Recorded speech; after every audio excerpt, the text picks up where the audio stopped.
今天来几个女同学打麻将，我的妈呀，一来5、6个呀！我跟你说，这里头有真打麻将的，有来蹭肘子饭的，还有他妈对象在家没吃的来给对象打包菜的。你看我弟今天干活都有劲儿的。那正好这两天饿了么发节，发年终礼，囤了不少吃喝，干脆就 Happy Saturday， 提前把元旦过。完了他们说要吃炸散样，还告诉多放点腰子。后来说想吃肥肠，说让我再做个溜散样。我认识他们之前，我一直以为这玩意儿就50来岁退休老头吃呢，现在看是我狭隘了。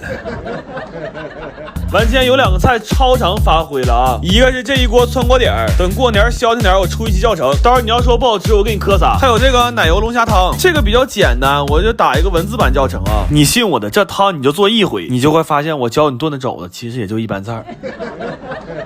完，我们同学昨晚1点多还嘱咐我呢，说鱼子别放茄子，烤鱼多加点配菜。他说这事儿他要忘了说了，完回家想起来，他这一晚上得闹死。就这种感觉像什么呢？就像你早上跟人吵架，然后晚上躺床上了才想起来一句有劲儿的。哎呦我天，就这种事儿，想想他妈这一晚上都窝囊死。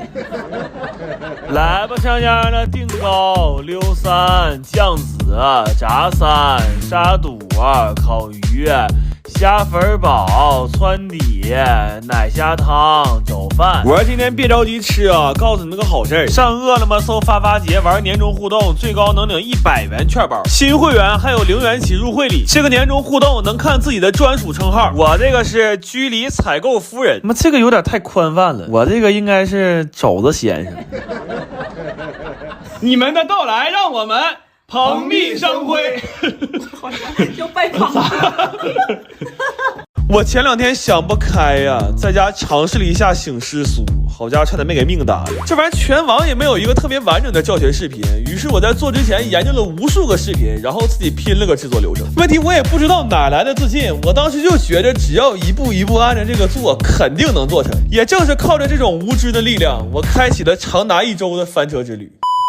从开酥到组装，我就没有一步是不翻车的。这一块是我开出来的最好的酥，这一块是我捏出来的最好的诗。就如果这个行业需要一本避雷大全的话，那我凭一己之力就可以提供所有的反面素材。真的，我这车都翻出花来了。我中间看人说温度太高也容易失败，于是在10几度的气温下，我把家里所有的窗户都开开了，给我冻直拉了尿啊！我这脸都冻得没血色了，但依然没耽误我继续翻车。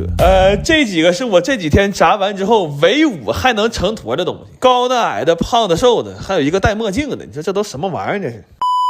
后来我服了，我发现我肯定不能独立完成这个事儿了。于是我们背起行囊南下沈阳，找到了醒狮苏的创始人武阳。然后既然是拜师，也没空手去，正好快到国庆节了，给老师带了2箱经典娟山有机奶，这都是珍稀的娟山牛产的奶，每100毫升里就含有4克的原生乳蛋白，新一代有机，而且还是披荆斩棘2的哥哥同款，好喝还有营养。然后我们到了之后，就先把在家折腾这些过程给老师看了一眼。老师看完之后说了一句话，我差点没崩溃了。他说：“你们之前在家的所有尝试啊，除了活着全是错的。”完，我寻思既然都这样了，那就从头开始学吧。然后在这过程中，我发现这个酥皮点心是个非常严谨的事儿，就它不是哪一步重要，它是每一步都重要，就连最基础的和面都有很深的讲究，就更不用说开酥了。我擀了14个小时的皮儿，才学会了怎么开这次用的直酥和圆酥。然后当我能持续开出这样水平的酥皮之后，我以为我离成功已经很近了，直到老师告诉我，如果想要炸出来的酥非常蓬松，那需要在这个1:1的半圆柱体上切下起码42到50刀。我当时看完他演示之后，我直接人麻了。我寻思，我要能练成这个刀法，我不得在他案板上留下2肉啊。但这事儿也没有捷径，就只能一点点练。于是在接下来的几天里，白天我就拼命切拼命练，晚上再梳理一下需要调整的地方。在经过了几天备战高考的日子之后，我终于捏出了一个正常模样的醒狮酥。然后这个炸的时候也一点没翻车，炸完为了让它更有神，我们还给它画了个眼睛。当我看到这个成品的时候，我眼泪都要掉下来了。这几天过得跟做梦似的。我看了那么多教学视频，也没有一个人告诉我这玩意儿需要舍命干呢。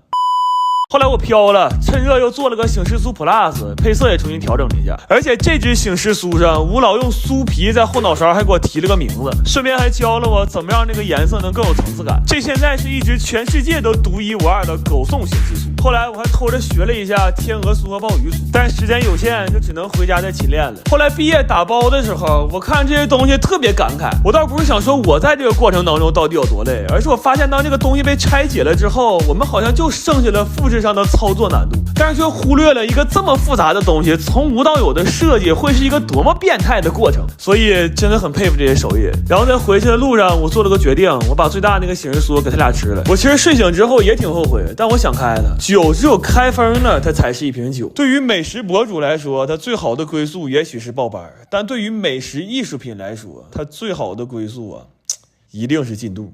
我今天发一下这个炖肘的配方啊，按这料来，出锅就是老汤肘子。完，我用原汤挂点馅，再拌点葱花，直接就爆包了。我发现那手勤快的吧，他就问你肘子配方是啥；还有那手懒但是嘴勤快的，他妈天天追屁股后的问我到底缺不缺奶。完说你要说了不算，那什么，你再问问你爷。